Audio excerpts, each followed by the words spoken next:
Good morning students. बच्चों आज हम करेंगे ह्यूमन रेस्पिरेटरी सिस्टम। ठीक है, तो ह्यूमन रेस्पिरेटरी सिस्टम किस प्रकार डिजाइन है, कैसे स्ट्रक्चर है, कैसे फंक्शन करता है वो आज करेंगे। ओके बच्चों, तो हमारा जो रेस्पिरेटरी सिस्टम है बच्चों वो आपको पता है कहाँ से स्टार्ट होता है, नोस्ट्रिल से। ठीक है, ये दो नोस्ट्रिल है यहाँ पर और यहीं से एयर इंटर करती है और ये अंदर जो है नेजल चैम्बर है, उसके बाद एयर फिर फेरिंग्स में आती है, फिर लैरिंग्स में और फिर कहाँ जाती है, ट्रेकिया के अंदर। तो हम ट्रेकिया से इसका डायग्राम बनाते हैं।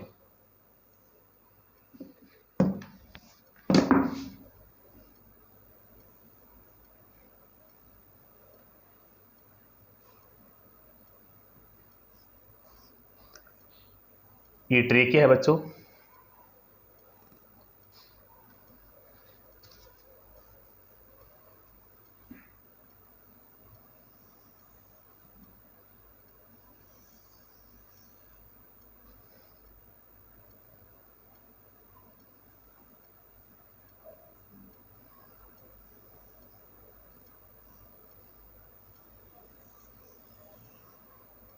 ठीक है। ओके, तो this is called trachea. Trachea को जनरली क्या बोलते हैं, विंड पाइप बोलते हैं बच्चों। क्या बोलते हैं, विंड पाइप। ओके, और ट्रेकिया की जो वाल होती है उसमें क्या होते हैं, रिंग होते हैं। इनको हम क्या बोलते हैं, कार्टिलेज रिंग। ये कार्टिलेज टिश्यू के बने होते हैं, इनको कार्टिलेज रिंग बोलते हैं। ठीक है, तो जो जैसे इसको आप इसको ट्रेकिया मान के चलिए, तो ट्रेकिया की जो ट्रेकिया का जो पूरा सर्कल है, हाफ सर्कल तक ये रिंग प्रेजेंट होते हैं। ये ट्रेकिया को बंद होने से रोकते हैं ताकि ट्रेकिया बंद ना हो जाए, क्योंकि जब एयर पास होती है तो वो बंद हो सकती है, कोलैप्स हो सकती है, एयर पैसेज ब्लॉक हो सकता है। तो उसको ब्लॉक होने से, डैमेज होने से ये रिंग बचाते हैं, क्योंकि ये कार्टिलेज टिश्यू के बनते हैं और कार्टिलेज टिश्यू आपको मालूम है थोड़ा क्या होता है, हार्ड होता है। क्लियर। और ये रिंग आगे फिर जो ट्रेकिया है दो पार्ट्स में डिवाइड होती है, दोनों पार्ट्स अलग अलग लंग्स में जाते हैं। इनको हम क्या बोलते हैं, ब्रोंकस। इनको ब्रोंकस बोलते हैं, एक को ब्रोंकस बोलते हैं, दोनों को क्या बोलेंगे, ब्रोंकाई। इनके अंदर भी रिंग आगे कंटिन्यू रहेंगे, आगे भी रिंग क्या रहेंगे, कंटिन्यू। फिर ये ब्रोंकोस आगे जाके हर लंग्स में क्या होते हैं, फर्दर डिवाइड होती है। ऐसे कई बार डिवीजन होता है इसका, मैनी टाइम डिविजन्स।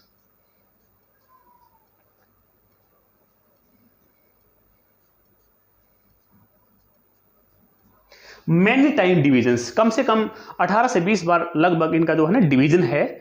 उसके बाद यहां पर, उसके बाद फिर लास्ट में यहां पर आपको क्या दिखाई देंगे, यहां पर सैक लाइक स्ट्रक्चर, जिनको हम क्या बोलते हैं, एल्वियोलाई।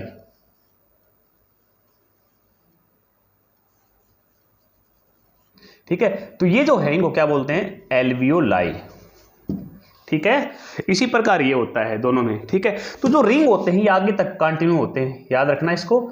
और जो लास्ट, जो आखिरी ब्रोंक्यूल्स है, जिसको हम क्या बोलते हैं, रेस्पिरेटरी ब्रोंक्यूल्स, उसके अंदर रिंग्स नहीं होते। अदरवाइज जो है ना, जो लास्ट ब्रांच है जिसको रेस्पिरेटरी ब्रोंक्यूल्स बोलते हैं, वहां पर रिंग्स नहीं होते। अदरवाइज ये रिंग्स जो है ना कंटिन्यू होते हैं। ये इनका वही काम होता है, कोलैप्स ब्लॉकेज को रोकना। ये क्या है, this sac like structure are called alveoli. इन एल्वियोलाई के अंदर ही क्या होता है, गैस का एक्सचेंज होता है। किसका, गैस का, यानी कि O2 का और CO2 का एक्सचेंज होता है लंग्स के अंदर। किसके अंदर, एल्वियोलाई के अंदर। ठीक है, तो हमारे दोनों लंग्स में कितनी एल्वियोलाई होती हैं आपको बता दे, 300 मिलियन। 300 मिलियन क्या होती हैं, एल्वियोलाई इन बोथ लंग्स, दोनों लंग्स में कितनी होती है, 300 बिलियंस एल्वियोलाई। ठीक है, अगर सरफेस एरिया निकालें हम इन दोनों का, तो कितना निकलता है, 80 मीटर स्क्वायर।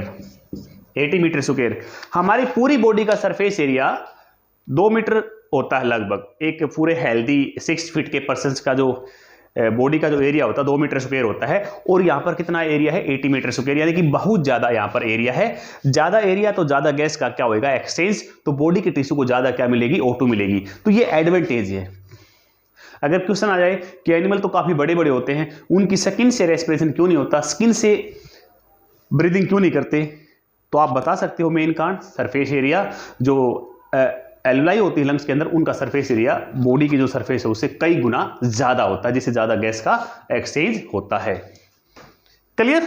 ओके, तो यहां पर आप कह सकते हो, अब ये जो है अभी जो एल्वुलाई हैं 300 मिलियन, अभी जो एल्वुलाई होती है इनके ऊपर ब्लड कैपिलरी का नेटवर्क होता है, ब्लड कैपिलरी, जिसके अंदर से CO2 जाती है एल्वुलाई के अंदर और O2 इंटर करती है ब्लड कैपिलरी के अंदर।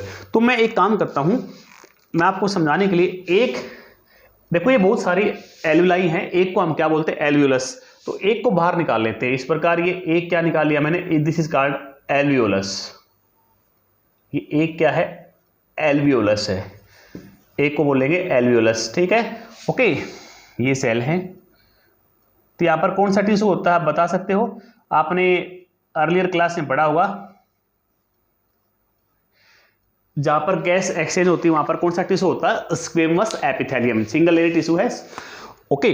तो यहां पर O2 और यहां पर O2 तो अंदर जाएगी और इसके ऊपर क्या होती है, ब्लड कैपिलरी होती है। ऐसे जो ब्लड कैपिलरी होती है वो भी सिंगल सेल वॉल होती है ब्लड कैपिलरी। आपको मालूम है ब्लड वेसल्स, आर्टरी, वेन और कैपिलरी, 3 पार्ट्स में हम पढ़ते हैं। जो कैपिलरी होती है उसकी जो वॉल होती है वो सिंगल सेल लेयर होती है, सिंगल सेल थिकनेस होती है, बहुत ही पतली होती है, ठीक है।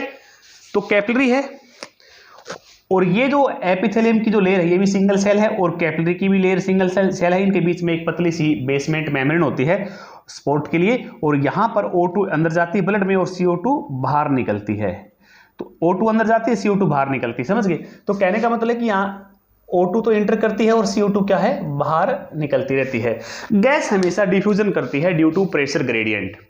गैस में दोनों साइड में थोड़ा सा भी प्रेशर में डिफरेंस होता है तो गैस हमेशा हायर प्रेशर से लोअर की तरफ क्या करती है, डिफ्यूज करती है।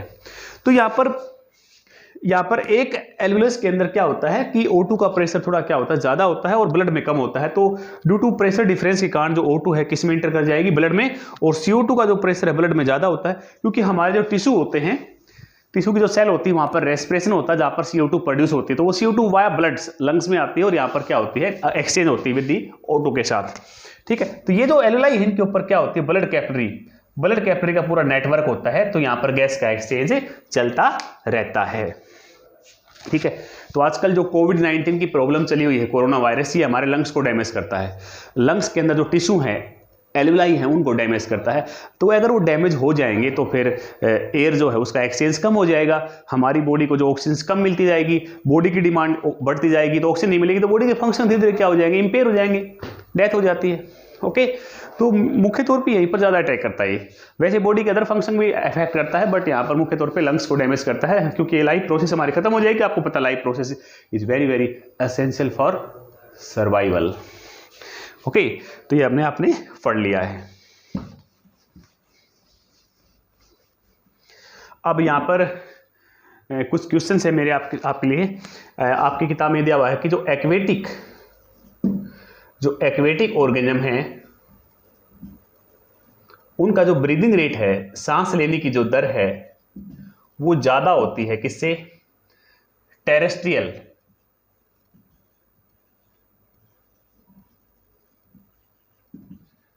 ऑर्गेनिज्म से। जो एक्वेटिक एनिमल्स होते हैं, जो पानी में रहते हैं, जिनमें गिल्स होते हैं, उनका जो ब्रीदिंग रेट है वो ज्यादा होता है as compare to terrestrial. Why? इसका आंसर क्या है कि पानी के अंदर ऑक्सीजन का अमाउंट क्या होता है, कम होता है। एयर के अंदर ऑक्सीजन ज्यादा है और पानी के अंदर क्या होता है, कम। तो पानी के अंदर तो कमी रहेगी ऑक्सीजन, वो तो ज्यादा हो नहीं सकती। तो उस कमी को पूरा करने के लिए जो एक्वेटिक ऑर्गेनिज्म है उनका ब्रीदिंग रेट क्या होता है, ज्यादा होता है, तो बार बार ज्यादा सांस लेते हैं। आप एक फिश को नोट कर सकते हो, किसी एक्वेरियम में फिश को आप ऑब्जर्व कीजिए तो फिश अपने माउथ को कितनी बार खोलती है, बंद करती है 1 मिनट में। तो उससे अपने आप को कंपेयर कर लीजिए, पता लग जाएगा आपका कि ब्रीदिंग रेट उनमें बहुत ज्यादा होता है, ठीक है। तो यहाँ पर फिश मुंह खोलती, पानी एंटर करता है और यहाँ से बाहर निकलता है बराबर में से, यहाँ गिल्स होते हैं, ठीक है। तो गिल्स के अंदर से बाहर निकलता है, तो गिल्स के अंदर से पानी बाहर निकलता है तो जो गिल की सरफेस है बहुत पतली होती है, बिल्कुल सिंगल एपिथेलियम टिश्यू की होती है, और उसके नीचे क्या होती है, ब्लड कैपिलरी होती है। और काम वही बताया था आपको, जैसे पानी निकल रहा है तो पानी के अंदर O2 होती है और ब्लड कैपिलरी में O2 कम होती है, तो O2 अंदर जाती है और CO2 बाहर आती है। तो ये लगातार चलता रहता है ओके यस। उसके बाद एक लास्ट और है, जैसे O2 हमारे ब्लड में चली गई, अब गैस का डिफ्यूजन इतना ज्यादा नहीं हो सकता कि लंग्स से गैस बॉडी के सभी भागों में पहुंच जाए। गैस ऑक्सीजन गैस का डिफ्यूजन, यानी कि हमारी बॉडी में गैस का डिफ्यूजन इतना ज़्यादा नहीं हो सकता कि वो बॉडी के सारे भागों में पहुंच जाए। तो ब्लड में जाने के बाद O2 को हर बॉडी के हर टिश्यू में, हर सेल में पहुंचाने के लिए एक स्पेशल पिगमेंट होता है जिसको हम क्या बोलते हैं, हीमोग्लोबिन।